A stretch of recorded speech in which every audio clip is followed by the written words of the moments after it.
Happy Saturday. Happy Saturday, Battle Ganja. What's going on? Kiki. What's going on? How y'all doing? How y'all doing? How y'all doing? Happy Saturday. Man, it's been a week. It's been a week. It's been a week. This has been a heck of a week. It is a stormy day here in Tallahassee. Power going out.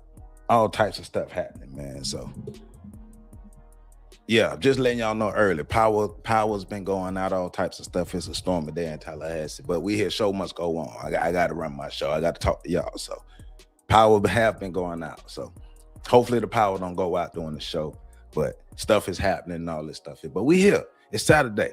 We're here. How y'all doing? How y'all doing? Let me know how y'all doing in the chat, man. Y'all talk to me. What's going on? Welcome to On the Shoulders of Giants. As you can see, we got another good conversation today. You know, I like to understand the why, as you all know. I said all the time, I like to understand the why. I like to get in people's mind. You know, I was a psychology major. So I like to understand the behavior behind the people that we're dealing with, especially our enemies, the white supremacists. And of course, you know, our scholars have always instructed us to understand the psychology of those we're dealing with. So that's one of the things we're doing here today. That's part of this conversation, is to dig deep into the mind of these white supremacists and understand how they get down so we can better protect ourselves, right? Battle says, instructor Ward, I'm present and early for class in my science. See, there you go, my brother. There you go. I appreciate you. Hello, hello, hello, Kiki. They brought coffee and hot honey butter biscuits. Not the honey butter biscuits. Hey, man, you know what I'm talking about? There you go. They got to be homemade grandma honey butter biscuits. That's what I'm talking about. Kiki says she here for hers. Yeah, you already know it. It says, man, what a week. Been following the CSV showcase. The CS? What's the CS? Yeah, I got to put instructor. Hold on, let me change my name. Let me change my name real quick. Let me edit my name.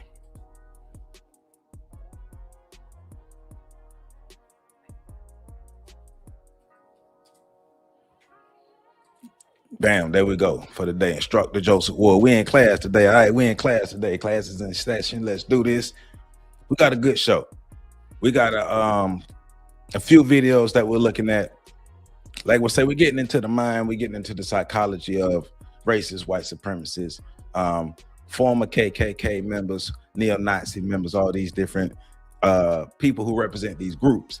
They're giving the insight on the logistics and how the groups run, and you know, the history of it and how it affects us. Once again, it's for us to understand what we're up against and better be able to protect ourselves. Of course, we know white supremacy evolves, and so we have to make sure we evolve as it evolves to better protect ourselves on all fronts, know what's going on, protect our families, protect men, protecting each other, protecting the women, protecting the children, you know, making sure that we're not just out here being vulnerable. And that's one of the things that I do hate about our community, is how vulnerable we are, how fractured we are, and how vulnerable we are. That's not comfortable. That's not a settling feeling for me, to know that there are a lot of us who cannot protect themselves, or not even environments to be protected, because of our lack of unity, how we view ourselves, how we don't like each other. So, you know, we got to be able to get past all that stuff. Renee, what's going on? Happy Saturday, Renee. What's going on? How you doing? You see what we getting into today. D Cole, how you doing, my brother? Welcome to the stream. We in here. We in here. Make sure y'all bring y'all pen, y'all pad. Battle Genja brought some snacks. He brought some tea and some hot honey butter biscuits. So if y'all want to bring some chips, you know, some honey buns, all this other stuff, you know, that's what we doing, man. Anybody got, or we don't bring no Hawaiian punch. That Hawaiian punch, we don't do that. We don't do Hawaiian punch no more. We don't do Capri Suns no more. You can do a little Kool-Aid. Just not half the bag of sugar in the Kool-Aid, not Negro Kool-Aid, but you know, black people Kool-Aid. But you know, bring some snacks, get everything ready, because we diving deep into this good conversation. All right. So make sure, if you haven't already, hit that like button, comment, subscribe, share, hit that hype button, tell 1 million people about this channel. And we are live on YouTube, Facebook, and Instagram. So shout out to my YouTube. Shout out to everybody on YouTube. Shout out to all my YouTube people. Shout out to all my Facebook people. And shout out to all my Instagram folk. Y'all already know it. It's On the Shoulders of Giants. We're over here building our platform. So once again, please hit that like button, comment, subscribe, share. If you want to support the channel, all the links to support the channel is in the description. If you want to get you some merchandise, all of that information is in the description. It's connected to the video. Make sure you hit the buttons to get that. Oh yeah, and you know my hat. So if you want you some merchandise, this trucker hat kind of fly. I had to get it. So get you some merchandise if you want to. We out here. So of course, you can see the title, The Origins and Psychology of White Hate Groups. You see the thumbnail.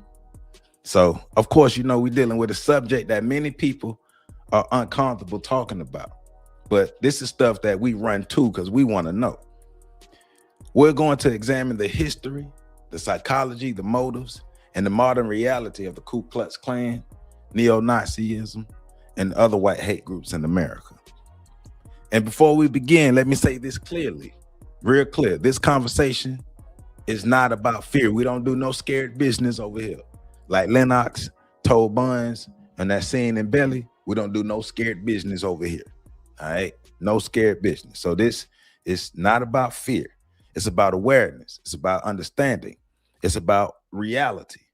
It's about understanding history so we are not continuing to be naive enough to believe history cannot repeat itself. Music, what's going on? How you doing? Welcome, welcome, welcome. One of the biggest mistakes many people make today is believing that racism died. Y'all remember when Obama was elected and they was like, we're in a post-racial America. Of course, that's been proven wrong. And people think that it's died because, segregation and all these things ended. Like I said, Obama and the progression, Kamala becoming vice president. They believe because the signs came down, because some black people became wealthy, because Barack Obama became president, because corporations use diversity slogans, that America somehow evolved beyond racial conflict. Do you believe that America truly, drop down in the comments, do you really believe that America truly evolved past racial conflict? Do you believe we are truly in a post-racial society in America? Right? Now, remember, history teaches us something different. White supremacy did not disappear. As I always say, it adapted, it refined itself. The KKK once rode on horseback in white robes carrying torches and burning crosses. Today, hate can travel through social media, encrypted chats, propaganda channels, political rhetoric, conspiracy theories, online radicalization, owners of corporations, law enforcement, hospitals, every facet of industries and in any all the fabrics of society it can show up in. So they took the robes off and put on professional uniforms, right? The uniform changed, the strategy changed, the language changed, but the fear behind the ideology remains the same. Dr. Francis Cress Welsing calls it that fear of white genetic survival. That fear of white genetic annihilation. That's what Dr. Francis Cress Welsing calls it. Fear of white genetic annihilation. But it's also a fear of losing power. A fear of losing demographic change. A fear of a demographic change. A fear of black advancement and a fear of equality, because equality means a loss of power.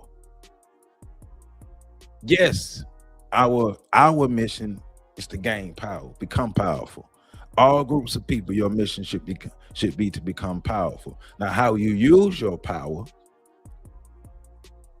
that's a whole nother thing, but you should be able to be powerful enough to at least protect yourself, right? And what I want people to understand today is that these groups are not simply about hate in the emotional sense. This is not, you already know we don't deal with emotions over here. They're about power, a retention of power, a retention of hierarchy, a retention of ideology, a retention of identity, and a retention of control. The Klan emerged after the Civil War because formerly enslaved black people were gaining political and economic power during the Reconstruction time. Black butterflies, how you doing? Big money for life, what it is. Black men were voting, black communities were organizing, Reconstruction represented the possibility of a fundamentally different America, kind of like today, right? When they're saying America's changing, the demographics of America is changing. America is browning, America is becoming darker. White people are fearing becoming minorities. And white people view that as a threat. Any talk of equality is a threat to white supremacy. It's a threat to white power. This is something we have to understand psychologically. To the oppressor, equality feels like oppression. To the oppressor, equality feels like oppression. So the Klan used violence, intimidation, terror, lynching, church burnings, and voter suppression to restore racial control. Then decades later came the rise of the neo-Nazi groups and white nationalist movements. Different symbols, different uniforms, same obsession with racial hierarchy. So today, we live in a world where extremist ideology can spread faster than ever before, especially in the social media age. Yes, sir. What's your question? So, young men who feel angry, isolated, powerless, rejected, or economically frustrated can fall down online rabbit holes where they are told your problems are because of black people, your problems are because of immigrants, your problems are because of Jews, your problems are because of all these other people, right? That's how the radicalization, especially in these social media days, is working. So it begins with fear, white men spreading fear amongst each other, then resentment, then identity politics, then conspiracy, then dehumanization. As a matter of fact, I'm gonna answer your question in a minute. I heard this type of rhetoric on the radio during Obama's first administration. I heard rhetoric like that on the radio. So, and one of the most dangerous things happening today is that many people do not recognize extremism unless it looks exactly like it did in the 1960s and back. So white supremacy does not always wear a hood anymore. Sometimes it wears a suit. Sometimes it hides behind patriotism. Sometimes it hides behind just asking questions. Sometimes it hides behind internet humor and memes. Sometimes it hides behind politics. Sometimes it hides behind intellectual or pseudo-intellectual language.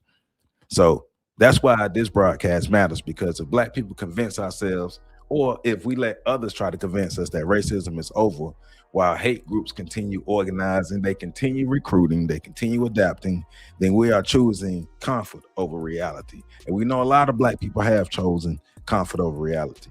So let me say this, not every white person is racist, right? We know that. Not every conservative is nationalist, all the right. But we're looking at the ones who are, right? The organized hate movements, they are real, they are active, and they're not slowing down no time soon. So we're going to get into this so we can learn and make sure we're not repeating the same things over and over and over and over and over and over. So please hit that like button, comment, subscribe, share, hit that hype button, because we're getting into it. All right. So Deco, your question is, does capitalism supersede racism? No, it doesn't. Capitalism is an outcome of white supremacy. Well, I would say this. I will replace racism with white supremacy. Capitalism does not supersede white supremacy. Capitalism is an outcome of white supremacy. Because of white supremacy, capitalism is able to exist, especially this capitalism that we know, because of the actual domination and the exploitation of African people. They were able to capitalize off of it, thus being able to build this capitalist economy. So no, capitalism does not supersede white supremacy. Not at all. Not in my. And matter of fact, if check out my video that I just did last Monday. Matter of fact, this past Monday, the video, Dr. Amos Wilson, we're reading Blueprint to Black Power, Chapter 7. We're examining, we're actually pushing back on Marxism, because you know Marxism is saying classism is our biggest issue, and we're like, no, white supremacy is the biggest issue. So no, capitalism does not supersede white supremacy. I would say that. So got this first video that I'm gonna show you. It is how the Ku Klux Klan still recruits today. And I saw this video. I was like, hey man, let's check this out. So let's remember, America, my premise, my argument is America is not post-racial. The roles may be less visible, but the ideology behind the Klan, neo-Nazism, white nationalism, and replacement fear is still alive. And we talk about all of these things on this channel. It has shifted from public cross burnings to online recruitment propaganda, long act of radicalization, coded language, anti-immigrant panic, anti-Semitic conspiracy, and political intimidation. All these things are happening with these groups. No problem, my brother. So many Black people want to believe racism is old news. Of course, not us. Of course, I'm not talking to us because I know we know better. But let's look at the larger society that we live in. And let's be honest about the larger society, especially as far as Black people. But white supremacy did not disappear. Once again, it adapted. The Klan was once visible in the uniforms. Now they're less visible in the suits and what other professional uniforms that they have to use, right? So the question is not whether these groups still exist. The question is what conditions allow them to still exist and allow them to still grow on some level. And they may be growing more than we know. So let's look at this video and make sure we get a better understanding. So I think this one is more of it's a historical video, give us like the origins and bring us up to today. And then we got another video where the guy get a little more in depth on the processes and things that they have to do. So title of this video is how the KKK still recruits today. So make sure you hit that like button, comment, subscribe, share. Badagenja says, as Dr. Wilson explained, they print and put value on the dollar that bears their ancestors' image, and Fuller worked it in the mint as a guard to see it firsthand. Right? Remember, white supremacy is the #1 force for white people, the #1 ideology, the #1 religion, the #1 motive, the main driving force behind white folk and their ideology. I like how Nathan Fuller put it, the religion of white supremacy.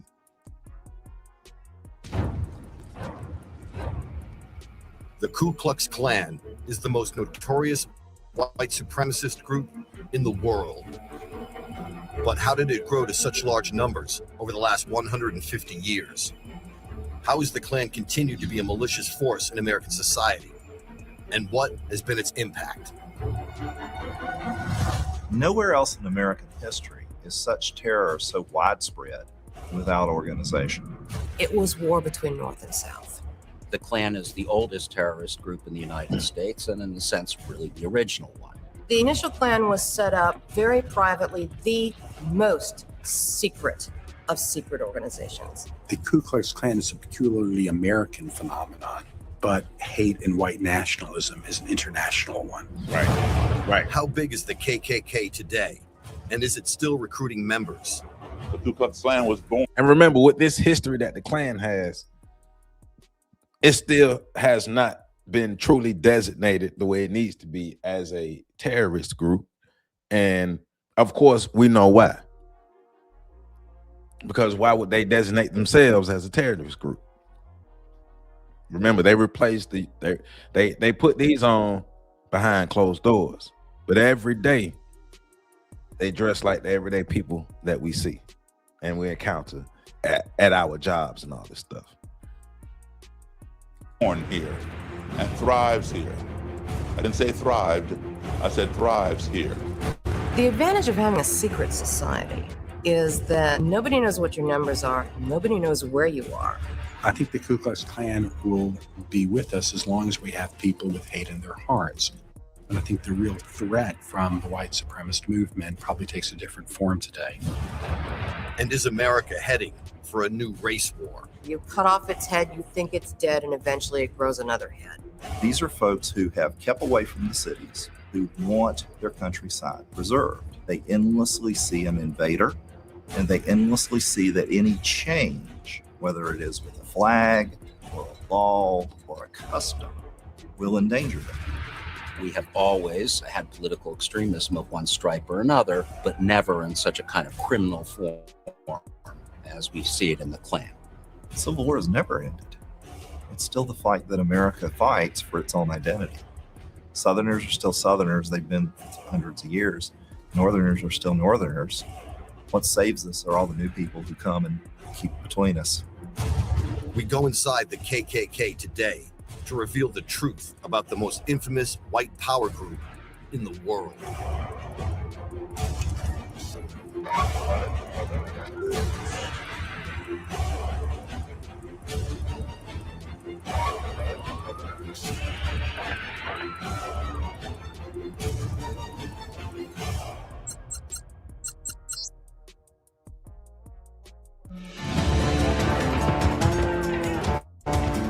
In the aftermath of the American Civil War, many ex-Confederate soldiers paraded the streets in white sheets and hoods in an attempt to attract young men to join their new social group, the Ku Klux Klan. They saw the abolishment of slavery. And remember, birth of a nation was their promotion, was their big screen promotion of the Klan. And remember how we are the black experts. Where are the hey? Well, yeah. Well, you know, remember, Birth of a Nation was, like I said, their big screen motion picture promotion of the Klan and propagandizing against the evil, oversexed black man who wants to ravage white women, you know? So, yeah, they used the programming, they used the social engineering, they used all these different methods to make the Klan look like the hero from us evil people. So, you know, they got to ride against us. Right. Well, see, we have to remember as black folk, we got to remember we can't be embracing fear. We cannot be embracing fear. We know how fear is used for them, but we cannot be embracing fear. We got to come together. The better we have our stuff together, the less we got to fear. As a threat to their country and God-given rights. As a result, Klan membership quickly grew to millions across the whole southern United States. The secrecy was tantamount as their crimes escalated, often committed by senior society figures. Well, the Klan initially arose in pretty much a direct response to what happened at the end of the Civil War, the freeing of the slaves and ultimately the making of citizens of the slaves. It began in a small town in Pulaski, Tennessee, near the Alabama border. And really, what it was initially was a kind of prankster society. There were 6 ex-Confederate officers who got together, who were bored in this small town, and decided to form a little club. They used the Greek name for circle, kuklos, and that is where the name Ku Klux Klan comes from. They dressed up in all kinds of wild outfits. This pretty quickly turned into more or less harassing black residents in the area, making fun of them. They would do certain kinds of things like dress up in such a way that was supposed to suggest that they were the ghosts of. Yeah, he tried to play it down like they were just some kind of little club of people who got together, but then he rounded up, well, you know, they were harassing black people. So, you know, a couple of old ex-Confederate generals get together and they put on crazy costumes and, you know, follow crazy ideologies. You know, it ain't that bad. But then, you know, they harass black people. They had ill intent from the beginning. Oh, my power tripping. I'll be back.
I had that power flicker. I'm back. Y'all can hear me? I'm back. Got power tripping over here. So hopefully it don't happen again. That's why I was trying to warn y'all in the beginning, the power trip when we got this weather out here. But I'm back. Let's pick this thing up. Make sure y'all can hear me good. Sorry about that. It's a stormy day in Tallahassee and the power tripping. All right, let's get back. They allowed our cameras to film a gathering in Roxborough, North Carolina. This is a social gathering that we're having. It's part of the Klan, the Ku Klux and the Loyal White Knights of the Ku Klux Klan. And our goal here today is to have a meeting to gather our white race together and wake up white America and let them know what's going on in the world. Our race, our history, our culture, our heritage comes from thousands of years of history, and we don't want to lose it. And it's being destroyed by ZOG. ZOG is a Zionist-occupied government. The Jews own everything. And through all the retail stores and the advertising flyers that you receive in the mail, all they show is this racial mixing, and we're tired of it. Well, this is the national rally, and brothers from all over the states are coming in, and it's a good place where we're all together and can do this. We're part of this organization to help save our history because we are losing our history. I want my son to grow up knowing what's right. I mean, black and white dating just ain't, I don't agree with it. The son needs to learn and know how I feel. We try to, that's what we're here for, fighting for every day. That's what I joined for, and that's what I want my son to say. Once again, they're basically fighting to preserve what they took. But that's something that I've been hitting at for a while. They're supposed to fight to keep what they fought to take. That's a part of their MO. Part of their MO is we have to maintain white supremacy. We have to maintain white power by any means, by any way. We're gonna do what we need to do to maintain white power. That's what they're saying. And of course, there's a culture.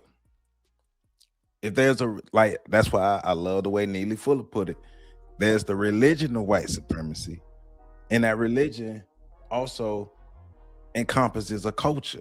It's a culture of white supremacy. They pass it down. You see them gathering. This is them showing us how they continue the traditions, how they pass it down. So according to the Southern Poverty Law Center, it says that the Klan is weaker than it once was as an organized force, but white supremacy ideology is not weak. The Southern Poverty Law Center's 2024 hate map still listed the Klan neo-Nazi, white nationalist, neo-Confederate, racist, skinhead, Christian identity, and other hate groups as active categories. So it listed 14 Klan groups and 61 neo-Nazi groups that are active in the United States as of 2024. All right. Appreciate it, Bataganja. Like I said, according to the Southern Poverty Law Center, in 2024, they said that it was power tripping over here. My power going in and out today. It's storming over here, so power going in and out. So hopefully it don't happen again. But I was trying to give a warning at the beginning, but it's stormy over here. Power going in and out. So if it do, like I said, if it do, of course, I'm a hop. Just give me a few minutes. I'm a hop right back on. But I'm back. So the power going on and off. I mean, in and out today because it's storming in Tallahassee, and for some reason, it's been doing that all day. Like I said, the show gonna go on. I'm gonna still do my show whether the power tripping or not. So if it knocked me off, give me a few minutes and I'm gonna come right back. But once again, according to the Southern Poverty Law Center, there are 14 Klan groups and 61 neo-Nazi groups that are active in the United States, according to stats that came out in 2024. It says the FBI's 2024 hate crime data reported that 11,679 hate crime incidents and 13,683 related offenses submitted by law enforcement agencies, with race, ethnicity, ancestry making up the largest single bias category. The Anti-Defamation League reported white supremacist propaganda distributions across nearly every U.S. state in 2024, with much of the messaging focused on anti-Semitism and anti-immigrant themes. Now, I know this for sure, like here in Tallahassee, the neo-Nazi groups and the Klan groups around here in Tallahassee were passing out recruitment flyers. They was actually putting them on black people's doorsteps. They were putting them up on poles, on the Capitol steps. So they are. I know for a fact that they're actively recruiting, because I've seen the recruitment flyers in real life myself. But let's get back to it. I mean, it's all about the white kids. That's what we're here for the future generations, to teach them. If nobody teaches them, they won't know the truth. The Klan has always brought the family along, because if what they're trying to perpetuate is family and what they perceive to be the pure family values, it's very much like farm life always was. The kids learned the chores from early on. They increased their ability to do the chores as they matured, and when the adults aged out, they took their place. The Klan today is really a shadow of its former self. The Klan is the oldest American terrorist group and probably will be the longest lived.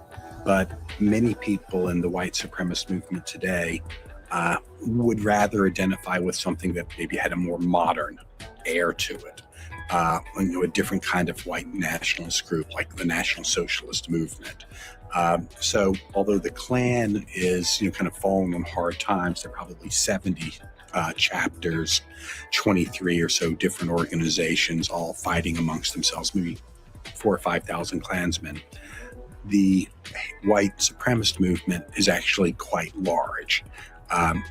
For example, there are at least 300,000 registered users on something called Stormfront, which is the leading neo-Nazi portal. And most of those people are, of course, people in this country. And so, the number of people involved in the white supremacist movement is large. They don't typically identify with the Klan. And in many ways, there's a kind of a floating away from organized groups, because, the internet is so powerful.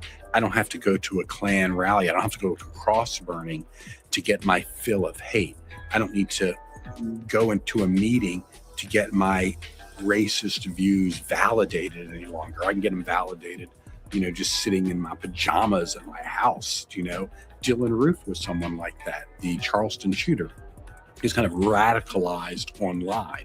No evidence that I ever went to a meeting of any sort, but he clearly had, drunk the Kool-Aid of white supremacy. 2 members of the Ku Klux Klan were arrested today in connection with the death of a young black man who was beaten and hanged from a tree in Mobile, Alabama. The FBI says Michael Donald was killed in a random act of Klan revenge for the murder of a white policeman. On March 21st, 1981, a 19-year-old African-American man, Michael Donald, was stopped by Klansmen in Mobile, Alabama. He was then viciously...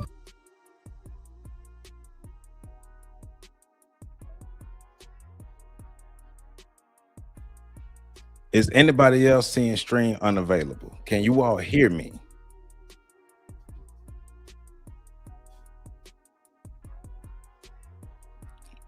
Can you all hear me?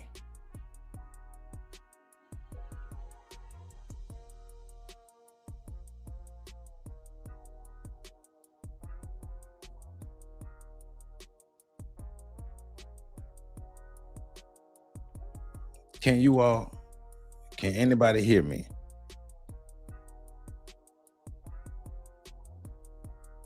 Oh, they hating.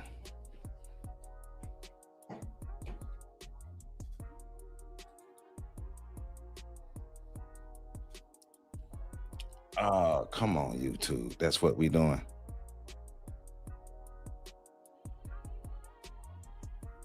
Can y'all hear me?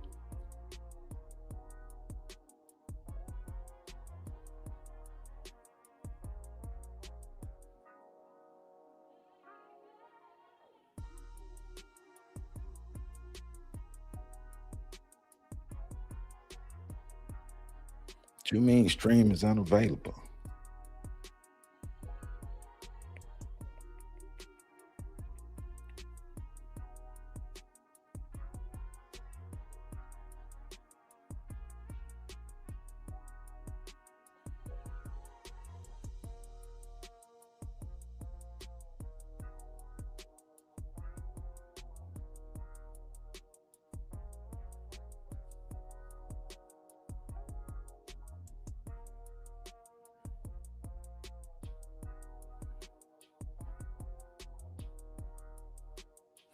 Can anybody hear me?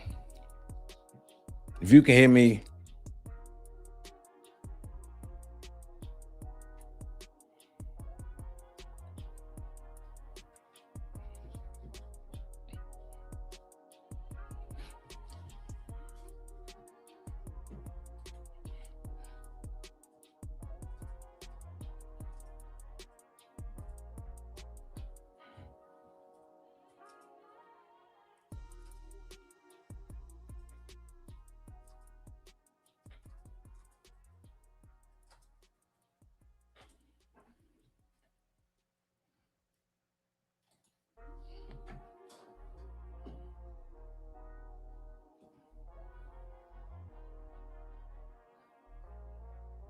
okay, y'all can hear me. So they shut me. I don't know what's happening. It said the stream was unavailable for a minute.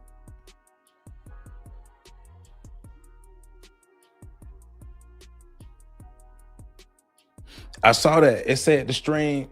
It said the stream was shut down. It was. I guess it's trying to. They don't want me to play that video. So me playing that video got the stream shut down for a minute.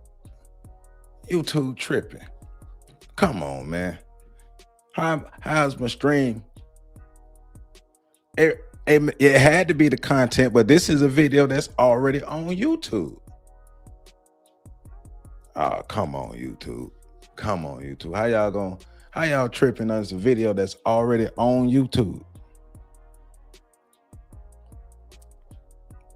And it's not like we've talked about this content before. They tripping. We've talked about stuff like this before, so they don't want me to show the videos that I got for that. All right, YouTube. Okay. Let me check something on this end.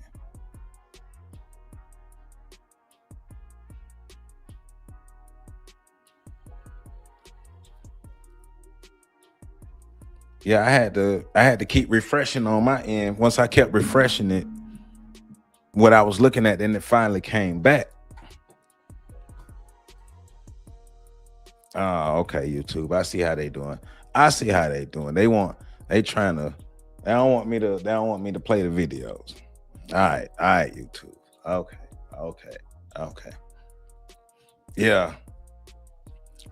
I do have a Patreon, so some of this we're gonna have to Patreon some of these videos and stuff, but it ain't gonna stop the show. So we do understand. Yeah. Black folk, we gotta get our stuff. We gotta get our stuff together. So,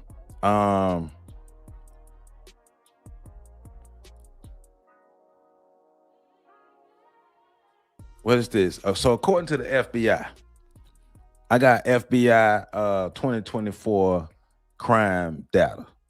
And so according to this 2024 FBI crime data, it's reported that there was, once again, I'm gonna state this, that there was 11,679 hate crime incidents and 13,683 related offenses submitted by law enforcement agencies with race, ethnicity, ancestry, and making up the largest single bias category.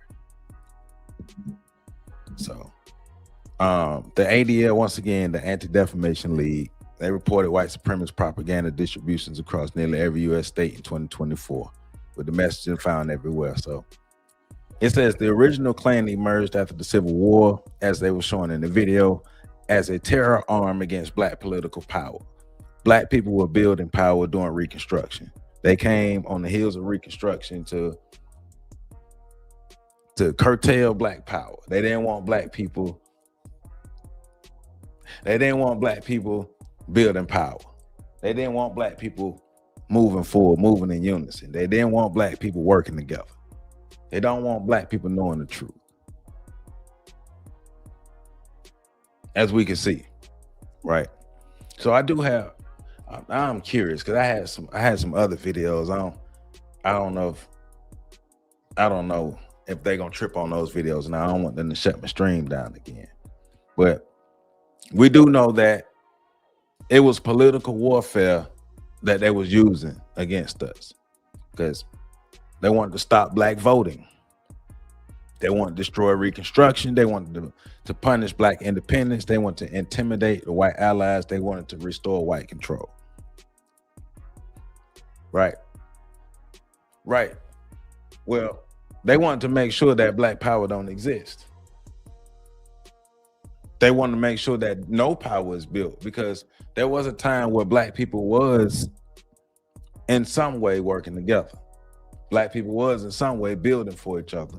Of course, you know, we have things like integration that, you know, a lot of black people gave up the black power, or gave up the ability or even the potential to build even more power. But of course, we know white people came in and started destroying things, and it was never really rebuilt the way it was supposed to be rebuilt. So because it wasn't rebuilt the way it was supposed to be rebuilt, here we are. Now, that's on us. No such thing as black power. I do not disagree with you, but that is on us. That's on us, because we've chosen not to build it.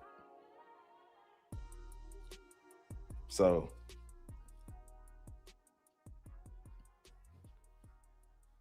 they were very successful, very successful. Well, that's why my Monday videos are very important. The reading of the blueprint to black power is very important, but also the video that I put out when it was breaking down the effects of the Willie Lynch letter, right? The psychological effects, the training, the social engineering of the brain. We want black people to behave like this. And because we want black people to behave like this, basically how to make a slave. The N-word and slave are synonymous. The N-word and slave are synonymous words at this point, right? That's what they was going for, because we want to make sure that there is no pushback against white supremacy. You say, and whose fault is that? Well, you tell me, Robert. You tell me who you think first. Who fault you think it is first? You tell me who fault you think it is first. Then I tell you what I think. But the whole point was to make a slave, and to make sure that that remains, like it said in the letter, for over 250 years. And it's been holding true.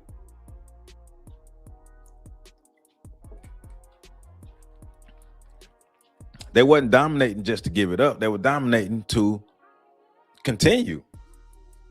They were dominating to create something that lasts a long time. These idiots aren't even ready for a blueprint for black power. It's out though. It's out. And you got to remember too, it's out. And we either are going to get the information and use it, or we ain't. It's our fault at this point. At this point, it's our fault. In my opinion, at this point, I'm with you. It's totally our fault at this point. It's totally our fault at this point, because we know what's going on. We know what's going on. Now it was you got to remember, the Africans failed in Africa when the original kidnapping and the original sin and all that stuff happened. The Africans failed. And then you had basically prisoners of war who came over here, and it was a lot more failures as the prisoners of wars came over here, and then it came to the total collapse and stuff where we are now. We not only failed, we gave up. We gave up. We packed it up. We packed it in. We waved the white flag. The majority of us waved the white flag, not all of us. All of us didn't wave the white flag. The majority of us waved the white flag. And because the majority of us waved the white flag, here we are. But all the information that our scholars have left us, all the information that our leaders have left us, all this stuff is out here. I remember it was a couple shows ago. One of the brothers was talking about military science, about how there are legions of black men who've come out of the military who understand military science, but they don't teach it. Yeah, it's catastrophic failures across the board. Trust me, I'm not disagreeing with you, but I do want to make sure people understand how it happened and why it happened, right? And then, because that leads us down to where we are now, right? Dealing with America, dealing with the Klan. And in the past, black people were braver. Black people were braver. Black people had more of a mindset of standing up and standing out against oppression, standing out against white supremacy. But then, of course, over time, it's been beaten out of us. That's the whole thing, to keep us down, to keep us as the docile people. Now, we're talking about years and years and years and years and years and years and years, but let's roll the clock back. 1915, right? The 1915 Ku Klux Klan revival. It was the second Klan. The second Klan used pageantry for white people. And this is what brings us to this day with this whole white nationalism stuff, right? Like I said, the Klan used pageantry, religion, nationalism, morality, and fear of immigrants, Catholics, Jews, and black people. Fear of immigrants, Catholics, Jews, and black people. This version marketed itself as a defender of real America. And that's a lot of the rhetoric that we have today. Like it was talking about the second Klan pageantry in 1915. Religion, nationalism, morality, and the fear of non-whites. Does that sound familiar?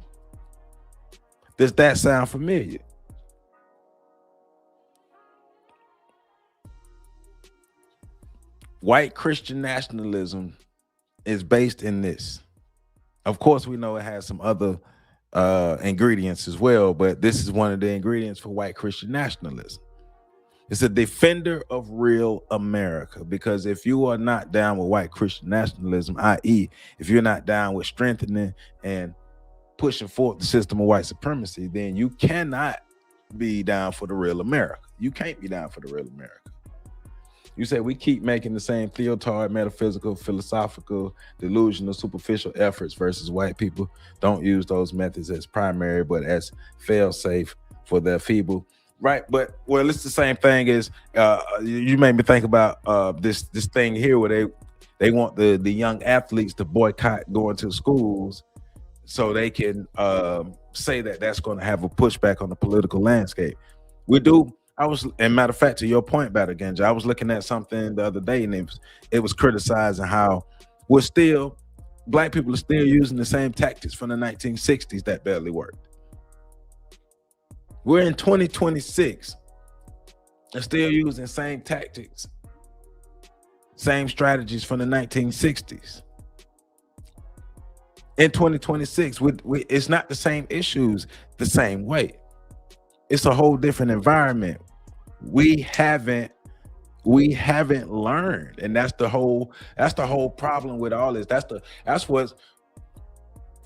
the base of most of our frustration right there, is we haven't learned from the past. We haven't learned. The information is there, but they've also, well, I'm gonna be careful how I say this. Part of it is they've conditioned us to not educate ourselves, but at the same time, nobody's stopping black people from opening up books and educating and reading. Nobody's stopping us from doing that.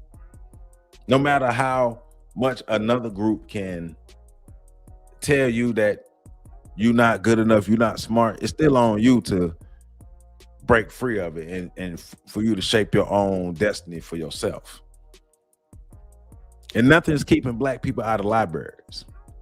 Like nothing's keeping black people out of libraries. Nothing's keeping us from reading. Nothing's keeping us from researching. Nothing's keeping us from learning but ourselves. Like nothing at all.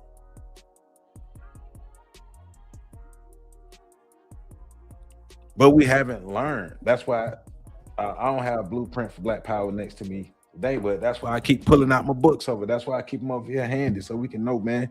Read, read, read, read, read, go read.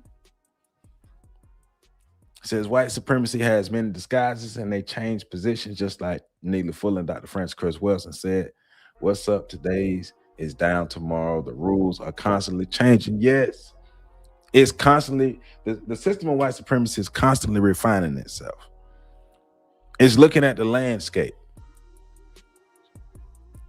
It's like the video I put out not too long ago where the thumbnail was the young man with the Uno cards in his hand at the chessboard.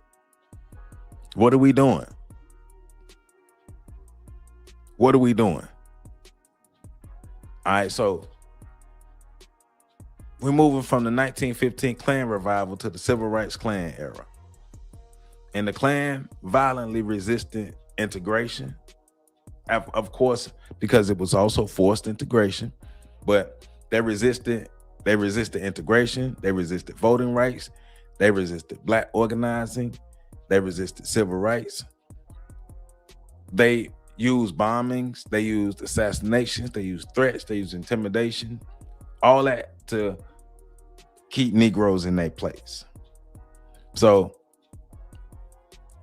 all of the rhetoric, all of the fear mongering, all of the religion, the nationalism, the morality, all of that stuff, it turned violent under the banner of white Christian nationalism. So I saw a comment earlier, somebody was saying that's not Christianity. You're right. You're right, it's not Christianity. But in their minds, it is. In their minds, you can't convince them that it's not Christianity. And in their minds, this is not only is this Christianity, but this is how you use Christianity, because they've always used Christianity in this manner. Miss NBC says, the argument I hear from black people that won't read or learn is, I don't learn this. Oh, I didn't learn this in school. Yes. Oh. You know what? I was screaming at the TV about this the other day, Miss NBC. I was screaming at the TV about this the other day because this pisses me off. And the reason why this pisses me off is because like somebody like myself who took the initiative to go learn outside of school. I grew up in an environment and I grew up in the hood like a lot of other black folk. I was not only in the hood, but in a hood athletic environment. Like we played sports, like all these things. I didn't learn none of this stuff in school either. I did not learn none of this stuff in school. I took the initiative to go start reading on my own because I wanted to know more. And a lot of black people are full of it, Miss NBC. A lot of black people are full of it because those same black people, right? Those same black people who say that, well, what about all the other stuff you learned that you didn't learn in school? What about all, matter of fact, you didn't learn none of that. You didn't learn none of the information about them celebrities that you know. You know celebrities' biographies. You didn't learn that in school, but you know it. Why do you know the celebrity's grandmother's first name? You know that stuff because you went and looked for it. I.e. means you don't give a damn about learning about history. And it's lazy. It's not anybody else's job to teach you about your history. It ain't nobody else's job. As a matter of fact, it's their job to make sure you don't learn your history, i.e. the Ku Klux Klan, i.e. the negative propaganda, i.e. the controlling of the schools and the curriculums, i.e. hell, removing Black history from the curriculums in the school, removing the Black history books, demonizing Black history, hell, erasing Black history, making people think that, nah, they wasn't slaves, they was volunteers. That's what they're supposed to do. They're supposed to keep us from learning who we are. Duh, that's why we call them oppressors. You know what, Miss NBC, Battle Genja, T-Wo, Renee, and everybody else? You know what? I think our lack of reading and our lack of comprehension has degraded our minds so bad that critical thinking is just not even there. Like logic, to be able to put logic and reason together and move forward like that, it don't exist in a lot of our people. You're not supposed to learn it in school. Duh. If you haven't learned it by now, because it's even like adults trip me out with this. They not teaching my child this in school. Fool, you knew that. They didn't teach you in school. We learned about 4 people in school. I'm 42. So if you my age, around my age, but we learned about 4 people in school. Martin Luther King, Harriet Tubman, Frederick Douglass, and Rosa Parks. Martin Luther King, Harriet Tubman, Frederick Douglass, and Rosa Parks. Those are the 4 people we learned about. We didn't learn about hardly anybody else throughout Black history. Everybody else that I know about, I learned on my own. Yeah, they taught us, Harriet Tubman too as well, right? 4 people. Like 4 people. Every year.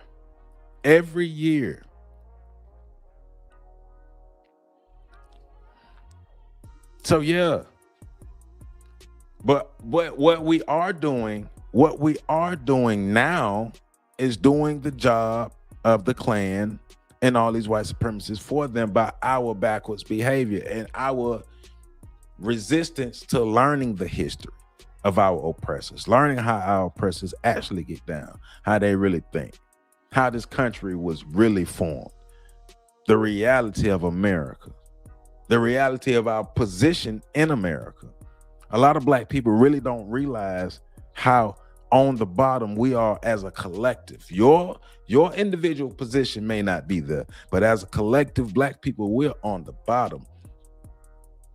Racism is a team sport, and we losing.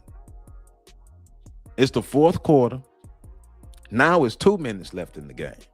It was 3 minutes left in the game. Now it's 2 minutes left in the game. It's the 4th quarter, and they've scored more touchdowns. So now the score was 77-0. Now the score is 83-0 with 2 minutes left in the game. What is we gonna do?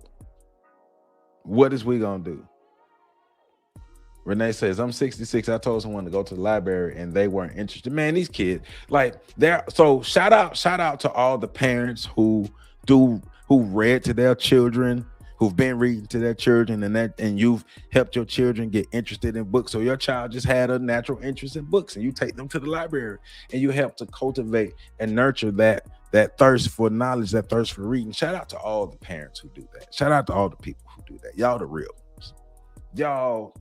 ones. Because remember, we're living in a society, we're literally living in a society where most of the adults read at a 6th grade level or below. And that's the adults. And these are the people who are supposed to be teaching the kids. Think about what I just said. We live in a society where the majority of the adults read at the 6th grade level or lower, and these are the people who are supposed to be teaching the kids. The history starts at home. The understanding starts at home. The building starts at home. The fighting back starts at home. Same way these neo-Nazi groups. The same way these neo-Nazi groups. Before the video got cut off, you see they were in the yard. You see what they were doing. They were passing down the culture. And that's one thing we keep missing about culture. We keep talking about we are the culture. We are the culture. What the hell does that really mean? We can't even protect it. What does that really mean? We are the culture. We are popular, but we are powerless. Now listen to this. After the civil rights victories, explicit white supremacy became less publicly acceptable. Did you hear what I just said? Did you hear what I just said? After the civil rights victories, explicit white supremacy became less publicly acceptable. So now we're talking about a shift in how white supremacy and racism is being delivered or how it's even operating, right? So it shifted into coded politics, militia culture, prison gangs, neo-Nazi networks, online forums, propaganda groups, and a lone wolf or leaderless resistance strategy. So the Southern Poverty Law Center notes that figures like Louis Beam helped connect the Klan and neo-Nazi organizing through leaderless resistance. All right, so let's figure out who, right, that refinement stage. So let's figure out real quick who Louis Beam is. Louis Beam. Any of y'all ever heard of Louis Beam? Let's figure out, let's Google Louis Beam real quick and figure out who Louis Beam is. Louis Beam, leaderless resistance. All right, so leaderless resistance is a decentralized organizational strategy popularized by white supremacists and former Ku Klux Klan Grand Dragon. Okay, he's a former KKK Grand Dragon, Louis Beam, in a 1983 essay that he wrote in 1983 essay. It advocates for autonomous individuals or small phantom cells to commit independent acts of violence without central direction, making movements highly resistant to law enforcement infiltration. Gotcha. It's another tactic of how they plan on attacking us and being violent towards us. Yeah. So the core philosophy is decentralization. Being proposed abandoning the traditional hierarchical pyramid structure, which made organizations vulnerable to FBI infiltration and conspiracy charges. Instead of waiting for top-down orders, individuals of small lone wolf cells act entirely on their own initiative, but there's a whole philosophy and there's still a whole structure to it. Ideological alignment is cells are united by a shared ideology and goals operating in the same general direction without interpersonal communication or coordination. Once again, cells are united by a shared ideological, by shared ideologies and goals operating in the same general direction without interpersonal communication or coordination. It's like they've already worked out everything. They've already worked out the kinks. They're already on the same page. So let's go ahead and move forward. Right. When you own code, you ain't got to communicate anything else because you already understand the code. So that's who Louis Beam is. So once again, figures like Louis Beam connect Klan and neo-Nazi organizations through leaderless resistance. And so who do you think they're resisting against? Who do you think these leaderless resistance groups are resisting against? Right? Because let's think about, of course, we know we would be the number one target that they would be resisting against because we are the ones that they're truly trying to keep down. We're their number one enemy. We're the arch enemy of the white supremacists. But of course, now any other group that would try to challenge white supremacy, because they have what? A fear of replacement. And they're even talking about that now. Nowadays, they're online talking about a fear of the browning of America, a fear of white people, but specifically white men not being the majority in America. But remember, well, first and foremost, white women are not a minority. Let's get that straight. White women are not a minority. White women are the majority of the population. Like, it's more white women than white men. White men are seen as the majority population, but numbers wise, it's more white women. White women are not a minority.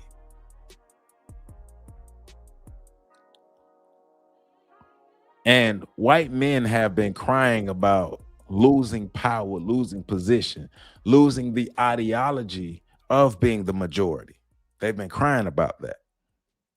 You can even look at the stuff that's going on within the Republican parties with the Groyper groups and Nick Fuentes and all them other folks over there. They're doing a lot of infighting and stuff over there.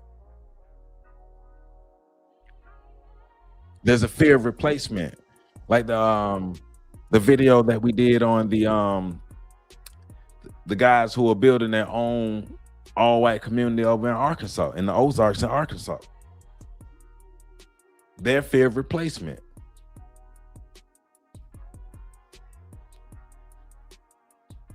He said white supremacy is not eating its young. It's throwing everyone, including them, under the bus. Right. They're trying to survive. They're trying to survive, and the thing is, America's falling. America's falling. America's falling. I'm not denying that America's falling, but my question for black people is, what the hell does that mean for us? Because as Robert has already pointed out, and of course, many of us have pointed out, but especially in this stream, Robert has pointed out that, black people, we've been dropping the ball forever. So black people, we've been dropping the ball forever. And we don't have anything. We don't own anything. We don't control anything. We're not in any kind of position of power or position to put ourselves to where we need to be to better ourselves in America. So if America falls, what that mean for us?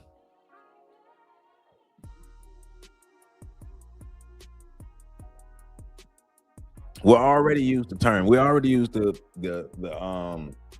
expression. When America gets a cold, black people get the flu. So let's use our logic. Let's use our head.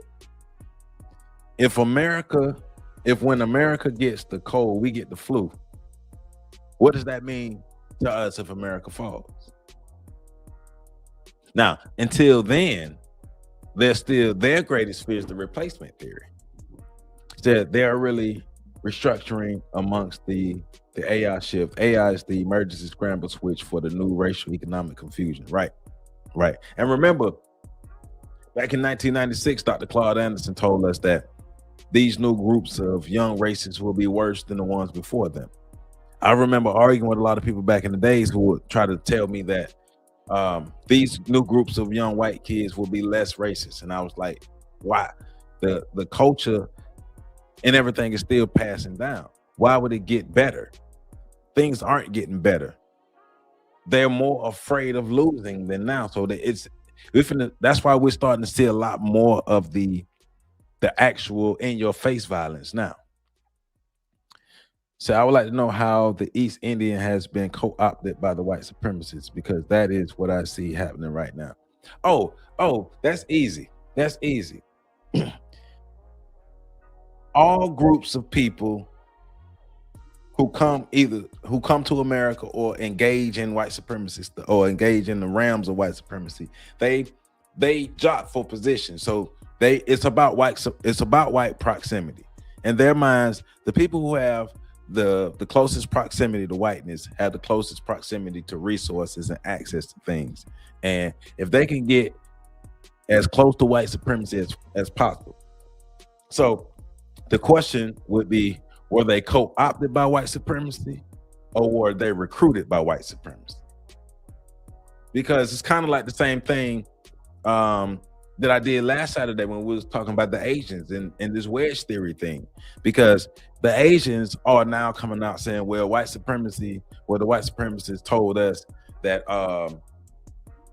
kind of making it seem like white supremacists made them make those decisions. Like white supremacists made them choose white proximity. But white supremacists didn't make them choose that. They saw opportunities for themselves. They saw that they could come up. They saw that they can come up not only off the black community, but they can come up and possibly have white people like them. Because, you know, and remember, white men love Asian women. But behind white women are white men's first choice. And then it's Asian women. So the Asian woman has been sleeping with the white man for a long time. So there's been an allegiance there for a long time. A real allegiance, because they've been making children. So South Africa is controlled by a white minority. So maybe the replacement complaint is disingenuous. Another distraction, what would keep a white minority from controlling this country? So that is a great observation. That's a great statement. That's a great statement. So I would say, I would say this. I really don't know the answer to that for them, but one thought popped in my mind was they may not be that smart. They may not be that smart either. I appreciate you, Robert. Thank you, my brother. Thank you. I will say this about those white folk with the great replacement theory.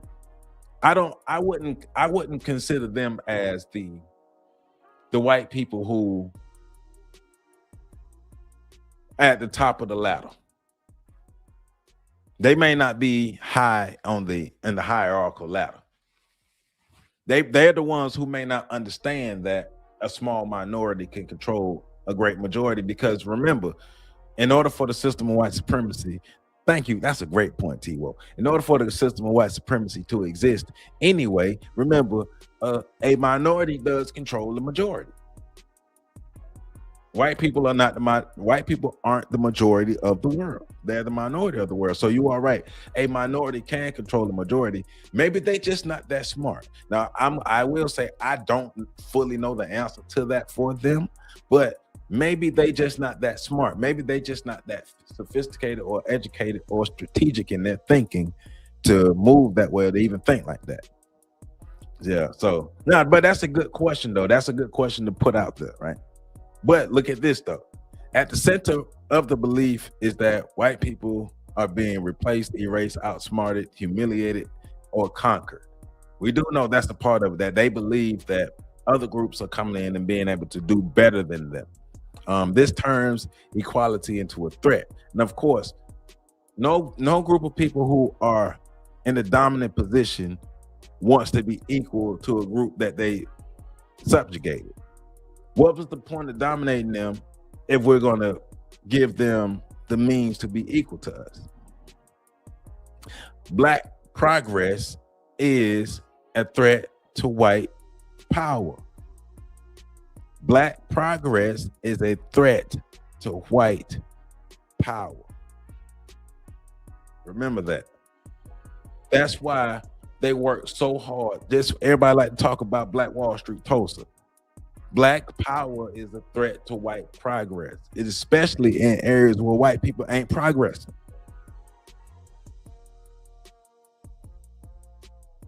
Said Joe, these last few comments have made my mind up. I'm ready to talk. Can we? Hey, we can definitely get up. We got to talk. We can definitely get up. We got to talk. We definitely got to talk. But we got to remember, white supremacy does not fear black failure. Matter of fact, they promote black failure. They promote black craziness. They fear black competence. White supremacists fear black competence. What somebody said, a disciplined, educated black man is one of the most dangerous things on this planet. A disciplined, codified brother with some character, integrity, who's intelligent and about that family life and down for his people. Oh, he is dangerous. Those are the type of brothers that have to be taken out. Because that brother might inspire black folk to like themselves. Miss NBC, no, we're not a threat as a whole. We're not. On a grand scale, no, we're not a threat anymore. And I love that you asked that. Thank you for asking that question. I love that you asked that. No, if we're being honest, no, we're not a threat. Why would we be a threat? We're on the biggest threat to white supremacy is Asian supremacy. The white people's biggest threat are the Asians who are on their heels. Black people's biggest threat are other black people. Black people have become other black people's greatest threat. Well, because the conditioning is on autopilot at this point. Of course, and of course we use the Willie Lynch for reference because it helps us understand what the conditioning and the social engineering is. Nobody, people like to come in, the Willie Lynch letter ain't real. And we're talking about what it's describing and how that actually happened, and it's actually here.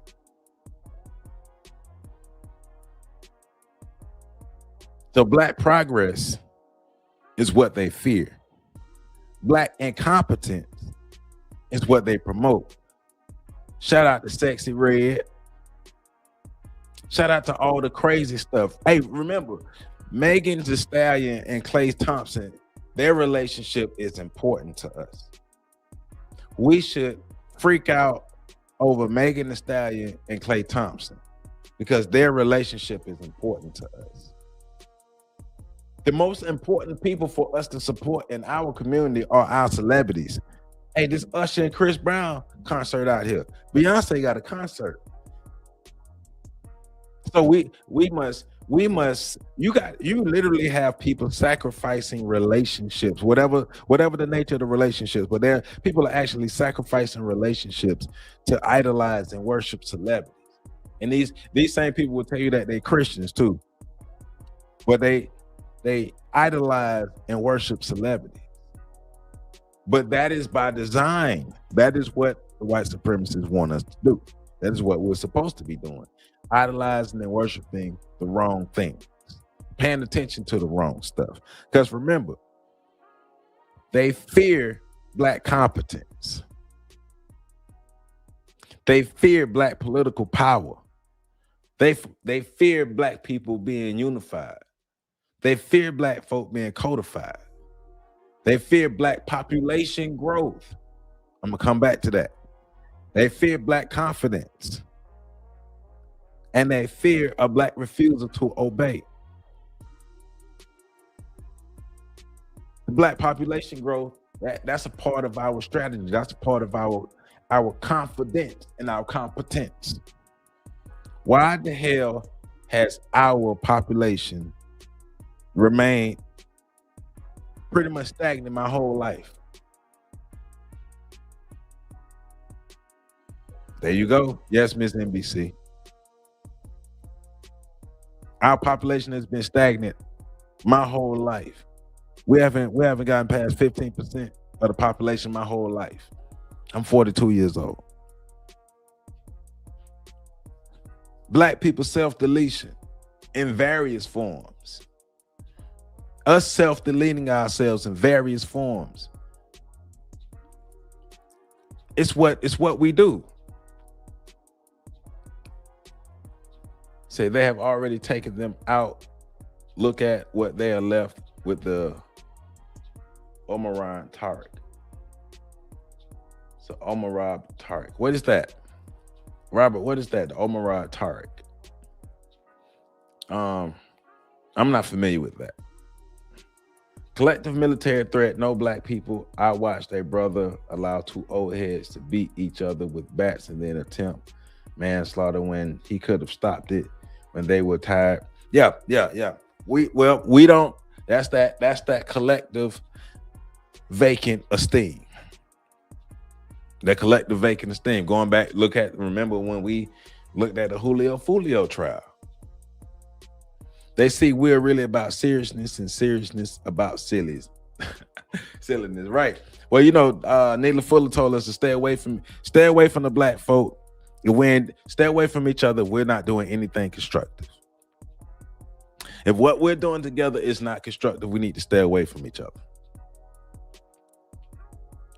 Because they do not fear black failure. They fear black competence. They fear black political power. They fear black population growth. Black people, we need more black people. Too many potential black people are being taken out through the baby self-deletions, and then just our health, how we're deleting ourselves, our lack of health and how we're deleting ourselves, our own mental health issues and all these things here. We have so many threats against black folk in our numbers, and we're being taken out, and that's just the stuff we know. Not to mention all the other stuff that's happening to us.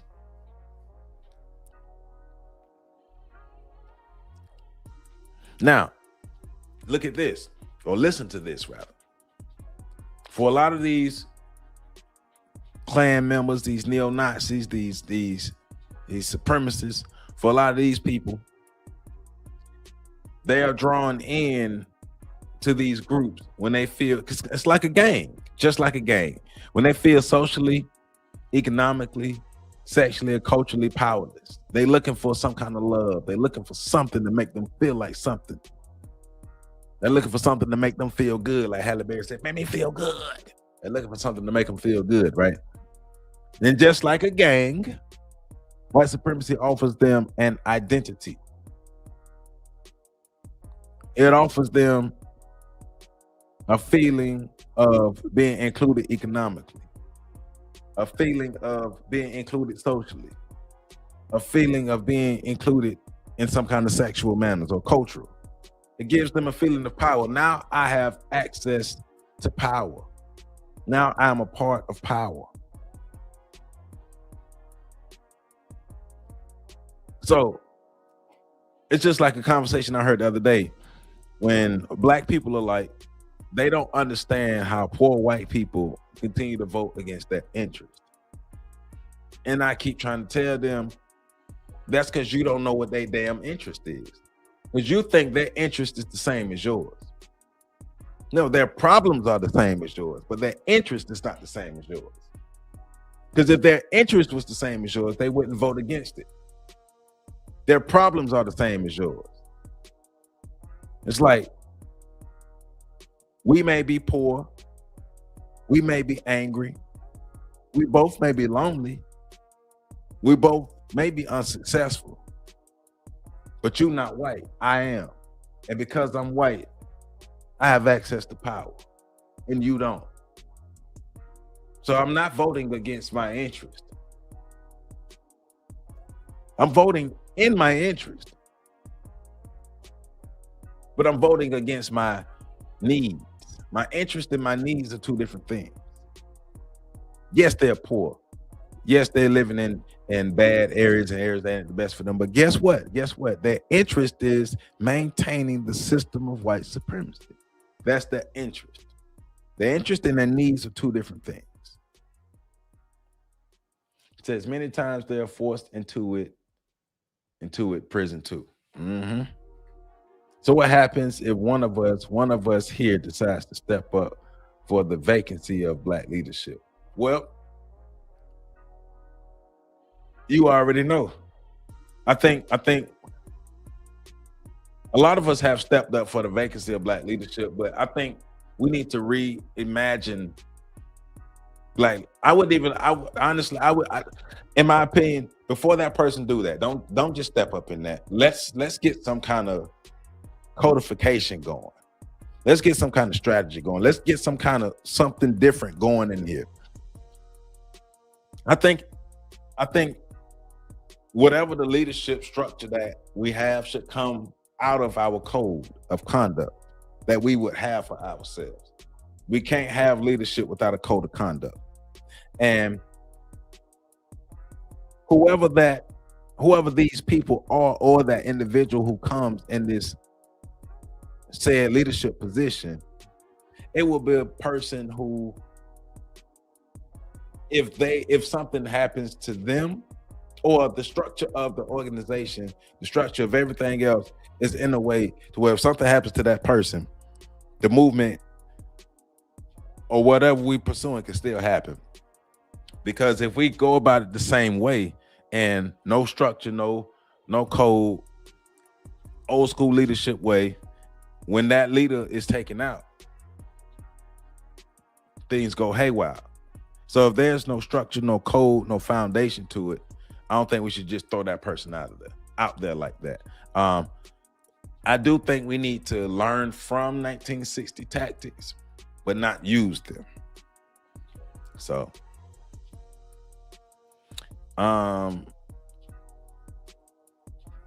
one of the things too is their strategies in their recruiting of the white supremacists and making sure that they can have a hold on their mindset is making sure that they have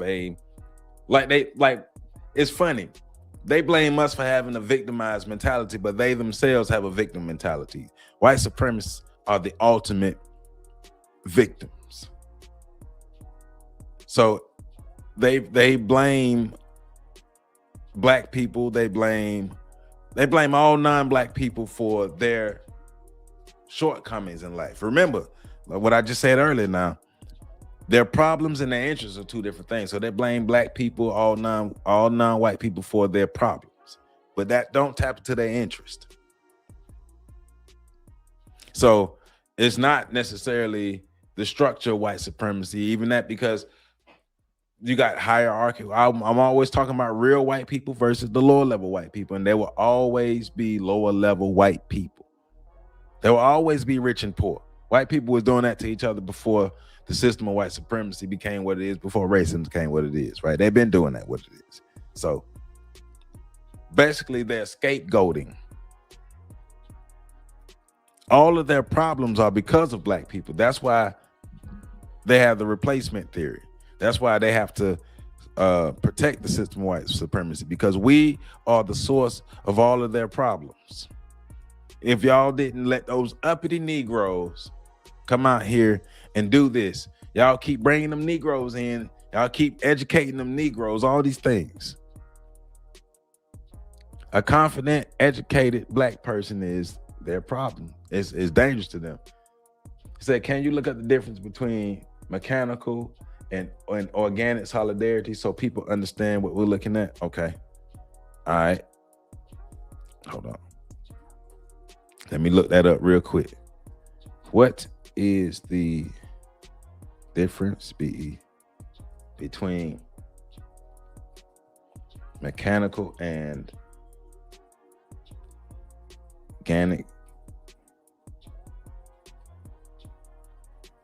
What is the difference between, oh, come on, man.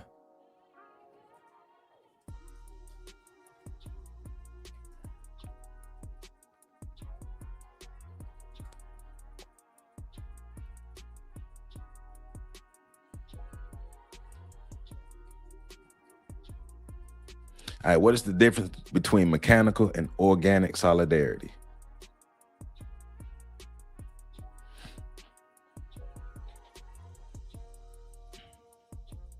Okay, so mechanical and organic solidarity are two types of social cohesion described by the sociologist Emil Durkheim. Mechanical solidarity found in traditional small-scale societies. People are connected because they are similar. Same work, same beliefs, same traditions, and same values. There's a strong collective conscience, i.e. a shared way of thinking. There's a collective social order that is maintained through strict rules and punishment.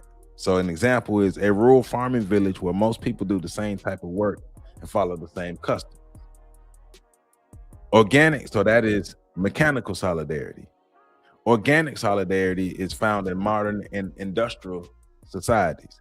People are connected because they are different but independent. I like it. See, battle against it, that's why we mess with you. Society has a high division of labor. Doctors, teachers, engineers, farmers, etc. Individuals rely on one another to meet their needs. Laws focus more on restoring relationships than punishing. An example, a modern society where people have specialized jobs and depend on many factors, on many others for services and goods. The main difference is the mechanical society is unity through similarity, and the organic society is unity through interdependence. So quick comparison. So mechanical society is traditional, organic is modern. Mechanical is based in similarity, organic is based in speculation and specialization, excuse me. Mechanical is strong shared beliefs, organic is greater individualism. Mechanical is little division of labor, organic is high division of labor. Mechanical is punitive laws, organic is restitutive or cooperative laws. Okay, I appreciate that. So do you think that we should have a mixture of both of these societies as far as something we build for ourselves battle against?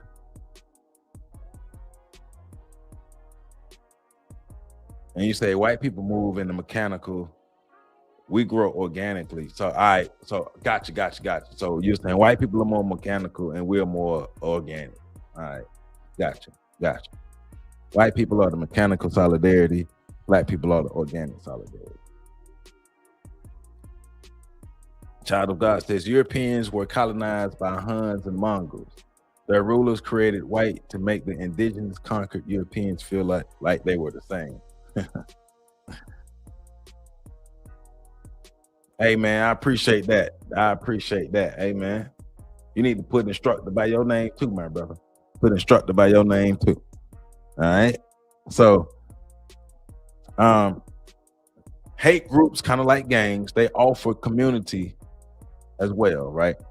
Some recruits are not first attracted by ideology, but belonging, masculinity, ritual, brotherhood, discipline, identity. So the mechanical stuff.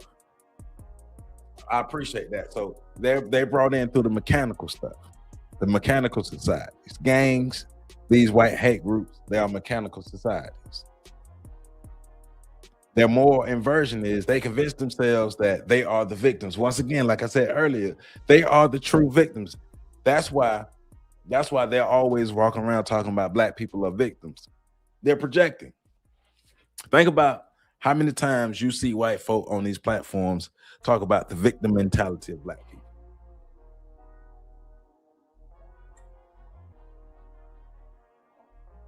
Everybody's always going around saying black people are the biggest victims on the planet. The biggest victims on the planet. But this is like the whole system of white supremacy is based on victim mentality. Now, or one of the refinement tactics is based off the victim mentality. Once again, they convince themselves they are the victims. They see their hatred as defense, as their violence, as their resistance, and as their racism, as their truth, because they are defending theirs. They're defending their land. They're defending their ideology. They're defending what they're built.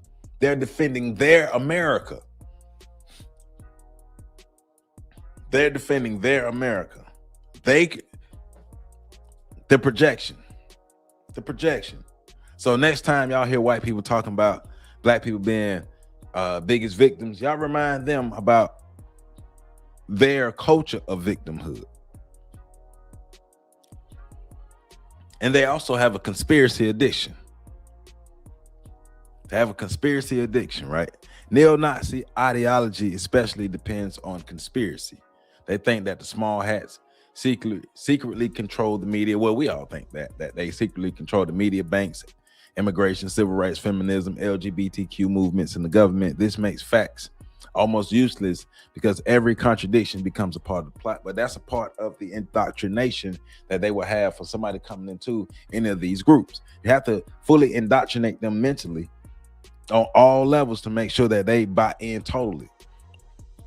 The same way you can get people to go to follow Jim Jones down in where they went and to drink the Kool-Aid. The same way you can get people to follow Nature Boy down in South America. Ideology. Conspiracy addiction.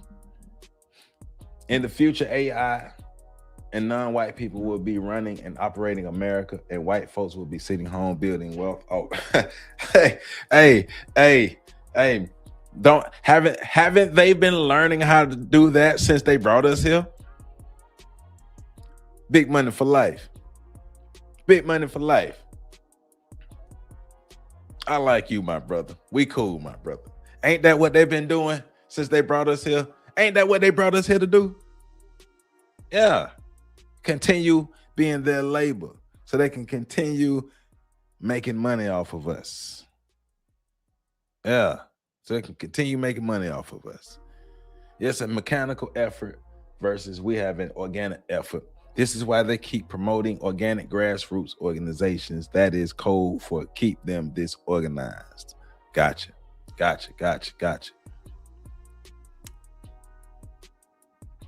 Mark says, no one hates you. I have as many black friends as I do white. One of my best friends is black. I hope you guys figure it out. Most of us are good. Always will always be a couple of jackasses out there. Well, if you got to start your sentence with, I have black friends, then Mark, I don't know what side of the world you've been on, Mark, but if you have to justify your non-racist, but if you have to say, I'm not racist, but I have a couple black, I don't have to go around telling people that I have white friends. I don't have to do that, Mark. I don't have to tell people as a pro-black person in America, as a pro-black person, I don't have to tell people I have white friends. I've never had to prove that I wasn't racist by saying how many white friends I have.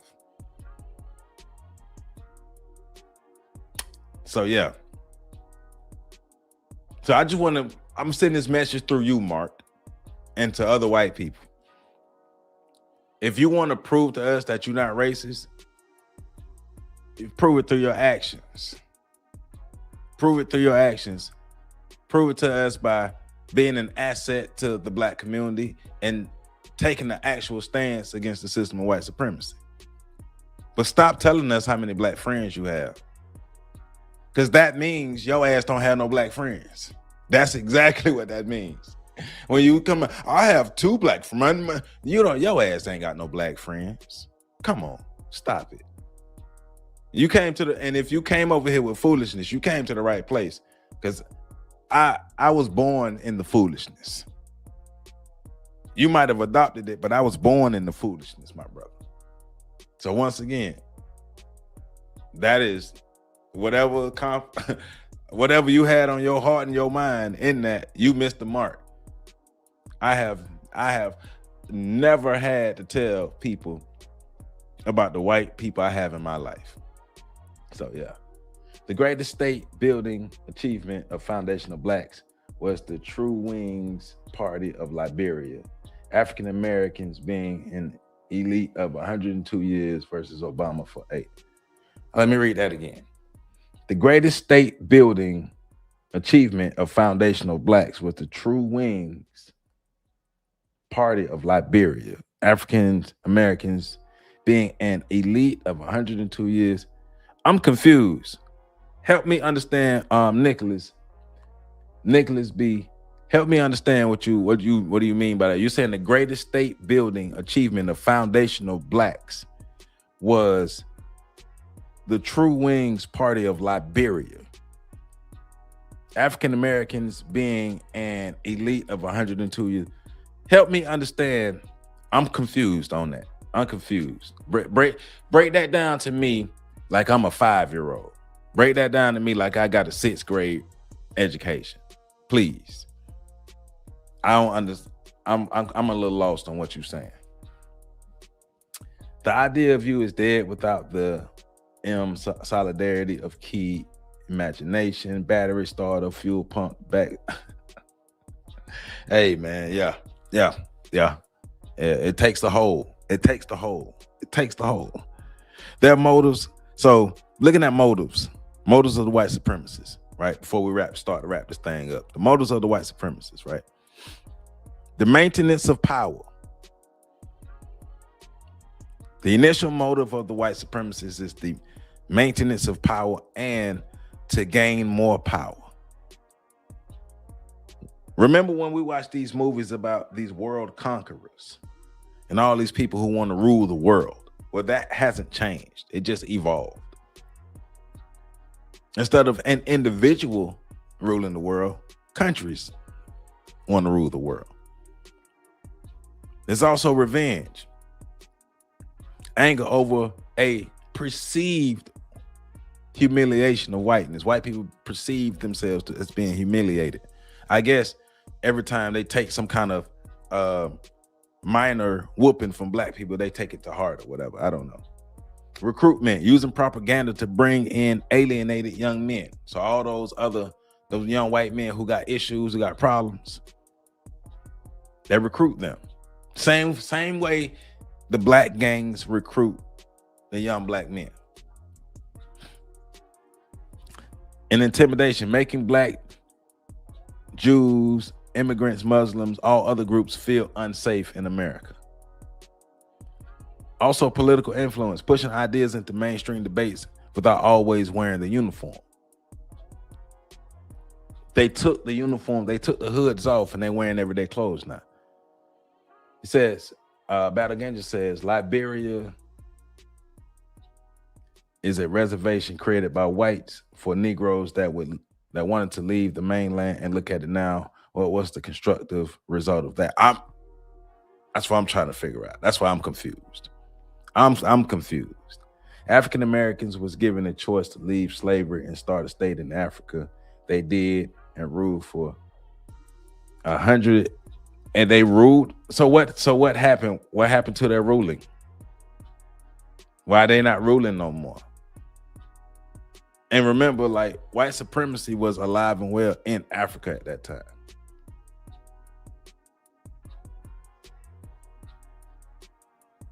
So we wouldn't, like you're saying, we was going to go to Liberia and escape white supremacy? Because if we was going to Liberia to escape white supremacy, well, what happened in 1980? So what would our fate be now? Assassination in African Americans in the U.S. Assassination in African Americans in the U.S. did not help. Thank you, my brother Robert. Thank you. I'm confused, man. I'm confused because how was going to Liberia going to free us? Are the Liberians free today? And how was Black Americans going to Liberia going to free us? So if all Black America got up and went to Liberia, what was going to happen? And what's happened to Liberia? Why isn't Liberia still independent now? The one thing you'll never hear from white folks is, I'm not racist. I support reparations. I'm always not racist. I have Black friends. Hey, you always gonna hear that Big Money. Big Money, you always gonna hear that. That's how you know they're full of it, man. That's how you know they're full of it. Look, I'm from the South. I'm from a part of the South where white folk don't mind being racist in your face. I live in Tallahassee, Florida. Growing up, I used to watch, we used to be coming from the grocery store and we passed by the state capitol and the Ku Klux Klan are out there protesting and marching. Like I have literally saw the Ku Klux Klan up close and personal in my life multiple times. We've seen it so much, we pass by it and it's not even a thing anymore. Like, oh, they out there marching again. So I know I've seen like this stuff like really in our face. Like these folk be full of it, right? But I've also had interactions and I've had great white folk in my life. I've had some great white people in my life who've been great assets to me and my community in my life. And I tell them all the time. But I don't have to go around saying, hey, that white person is my friend. Just so people don't think I'm racist. Yeah, so he tried it. All of us ain't racist. I got two Black friends, Thomas and Taquarius. I bet you one of his friends named Jamal said, ruled under what white monarch? LL, where's their military that has the capability or capacity to influence any area? I'm just saying, man, we got a lot of questions. We got a lot of questions we got to get to. Right? So we got to remember this too. You said I state facts. An elite of African Americans, in fact, ran the government of Liberia. The dominant political force. It became elite dominated, much like the KKK and neo-Nazis you speak of, but all black. Oh, okay. So Liberia is so what happened? So black folk imploded in Liberia, what you're saying. So black folk left America to get away from white supremacy and then went over to Liberia and it imploded.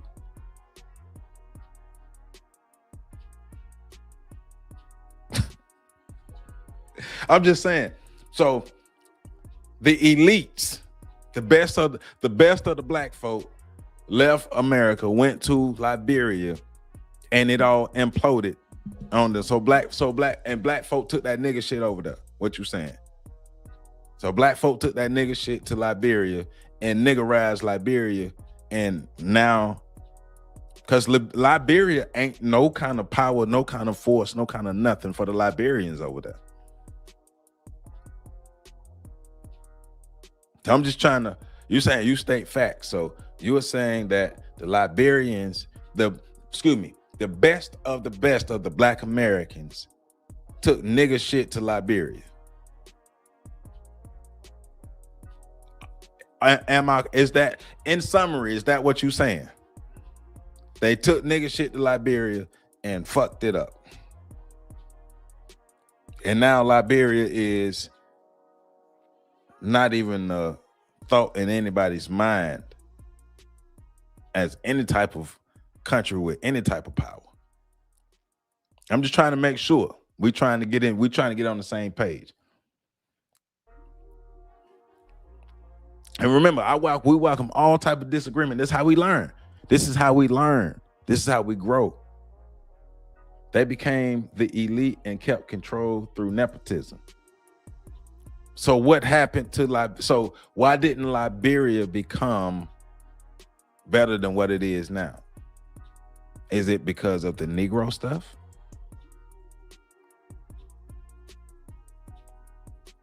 They kept control of Liberia through nepotism. Okay. So what's the rest of the story? Educate us. Like I say, talk to me like I'm 5. Talk to me like I'm 5.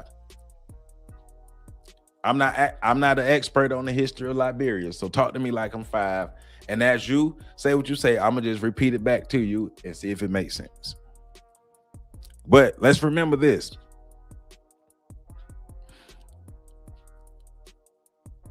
This white supremacy, these groups, that's not the biggest danger. That's not the biggest threat, as we know, because it has refined itself over the years, right? Because we're talking about an ecosystem of white supremacy, a religion of white supremacy, a culture of white supremacy, ideologies, how we really get down. The Klan's uniform, as far as the robe and the hood, it's the old uniform. Neo-Nazism is one branch. White nationalism is the polished language. Replacement theory is the recruitment script. Anti-blackness is the foundation. Anti-Semitism is the conspiracy engine, and anti-immigrant fear is the political fuel. Once again, the Klan is the old uniform. Neo-Nazism is one branch. White nationalism is the polished language. Replacement theory is the recruitment script. Anti-blackness is the foundation. Anti-Semitism is the conspiracy engine. Anti-immigrant fear is the political fuel. You got to remember that. So, me myself, I do not believe, and I've never believed, and I don't think America will become a post-racial society. I do believe white supremacy has become more adaptive. And it's always going to be that, right? So the Klan may not be as powerful as it was in the 20s through the 60s, but the psychology of the Klan is still present. Fear of black advancement, obsession with white control, hatred, disgust, and patriotism, and violence justified as self-defense. Black people cannot afford to be naive. We must study these groups, not because we fear them, but because we refuse to get caught slipping ever again. Well, at least the us on here, we don't want to get caught slipping. So remember this, the hoods came off, but the ideology did not come off. It did not die. It found the scream name. It found the podcast. It found the meme page. It found the militia. It found the conspiracy theory. It found the political home. It found the industry home. It found the economic home. It found a culture. It found a way to maintain and stay alive. The system of white supremacy ain't going nowhere until it's totally replaced with the system of justice. You got to remember that. We have to remember that. The system of white supremacy ain't going nowhere until it's totally replaced with the system of justice. Let me catch up some of these. They became an elite. Colonization, exploitation, resources. I think there were only a few that went to Liberia. This is the sociology of the ideological tiers. Great articulation, instructor. My brother. I appreciate you, man. And I appreciate y'all for sticking around. YouTube, first my power, then YouTube tried to knock my stream off. But I think because I stopped the video, they let me keep going. So they don't want me to see these, they don't want us to see these videos of this information about the Klan. So I'm gonna find a more clever way to show this information in the future. So I do apologize about that on my end, because I like to make sure we have some kind of our streams be clean and none of these things. If struggle streaming like a mud, we out here, but we still doing what we do. Still bringing this information, and it's not gonna stop. And I thank y'all for continuing to rock with me. Luckily, I'm used to podcasting, and I ain't just free. Oh my God, I don't know what to talk about, because I had 3 videos. I had 3 videos lined up that we were gonna look at. But hey, so you better get your podcast skills up and learn how to talk, because if not, you got to have contingency plans. You got to have skills, because if your show go wrong, if things go wrong, you got to be able to keep moving. So you better get your podcast skills up out there, people. Yeah. And you got to have a live audience. You got to have the greatest audience, the people that like to interact with you too. So I appreciate you all. And thank you, Renee. Battle says the progressive Klansmen, they knew that helmets work better than hoods in combat. Hey, man. Hey, and suits are way more comfortable and flyer than those hoods and those robes. Suits are way more comfortable and flyer, right? So as we close today's conversation, as we come to a close, I want everybody to watch and to understand something very clearly. Studying hate groups is not about becoming paranoid. It's about becoming informed. History has shown us repeatedly that societies get into trouble when they ignore warning signs. The danger is not only the extremist itself, the danger is the environment that allows extremist ideology to grow quietly until it becomes normalized. The KKK did not rise out of anywhere. Neo-Nazism did not arise out of anywhere. These movements feed off of fear, instability, resentment, identity crisis, and the belief that one group of people is entitled to dominate another. And if we are honest, America has never fully confronted the psychological roots of white supremacy, and it never will. It often condemns the symbols while avoiding the systems, fears, myths, power structures, and the actual outcomes that come from the system of white supremacy. This is why these ideologies continue to evolve. The hood came off, but the mindset survived. It moved online. It moved into coded language. It moved into conspiracy culture. It moved into political rhetoric. It moved into recruitment campaigns targeting frustrated and isolated young people. And this is why Black people, we must stay historically conscious. We must stay vigilant, because one of the greatest victories hatred can achieve is convincing the public it no longer exists. We cannot afford to be naive. We cannot afford to have historical amnesia, and we cannot afford to confuse progress with permanent victory. Progress can be reversed. Rights can be weakened. Fear can be widespread. But at the same time, I don't want this conversation to end on hopelessness, because we don't do that hopelessness stuff over there. We don't do scared business. Knowledge matters. Awareness matters. Community matters. Historical understanding matters. The more we understand the psychology behind hate, the better prepared we are to recognize it, challenge it, and prevent it from growing stronger. So I appreciate everybody who joined this live stream today. I want to thank you all for joining me on this podcast to think critically. I thank you for being willing to confront difficult conversations instead of running from them. So please, please, please, please, please make sure you hit that like button, comment, subscribe, share, and hit that hype button. And I'm gonna continue to roll through the punches. YouTube can do whatever it wants to do to try to knock my stream off or whatever, but I'm gonna roll with the punches. And that's what we do. My mama and my daddy ain't raised no punk. Same as you all. Hey man, I appreciate you all again.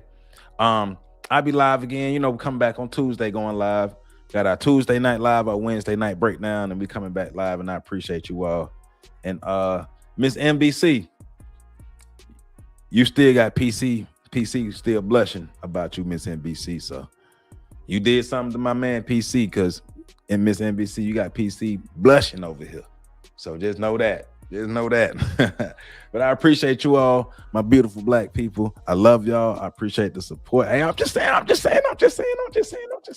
You know, I'm an advocate for love now. I'm an advocate for love now. I'm just playing. But yes, I appreciate you all. And I'll see y'all again on Tuesday. Y'all have a great Saturday. Enjoy your weekend. And let's continue to build. Peace out.